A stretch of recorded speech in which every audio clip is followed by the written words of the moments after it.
The bevy of free agent signings that took place right at 6 p.m. Eastern on June 30th, when the NBA lifted the moratorium on new signings, had many people wondering if tampering was being enforced in the league. How did all those pieces end up with their new teams in such a short period? How and when did Kawhi Leonard and Paul George convince themselves and their current teams to move them to their new destination in Los Angeles? It appears there was a blatant disregard when it comes to tampering in the NBA, and the league office is attempting to do something about it. So how would that work? Tampering has always been illegal in the NBA.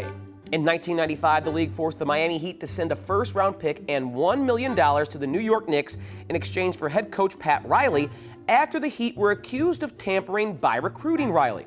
The largest NBA fine for tampering came in 2017 when the Los Angeles Lakers were hit with a $500,000 penalty for GM Rob Pelinka's communications with representatives for Paul George, who was still under contract at the time with the Indiana Pacers. The 2019 free agency process has forced the NBA to amend the tampering rules in a number of ways. The top changes are, first, that fines have increased from a maximum of $5 million to $10 million. The more egregious instance of tampering, the higher the fine.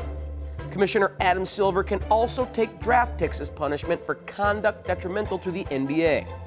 Second, fines for unauthorized agreements or side deals that circumvent the salary cap can reach the $6 million mark. Third, a team must save records of every instance of communication with players and representatives for 1 year.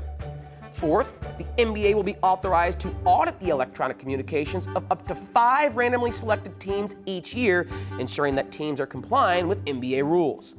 It's that final rule that is causing teams some consternation.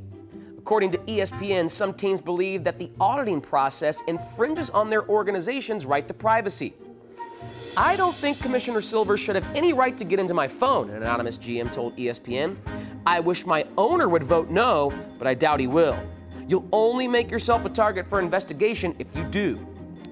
The league needs 23 of 30 teams to vote yes on these new proposals, with all signs pointing toward it becoming ratified later this week.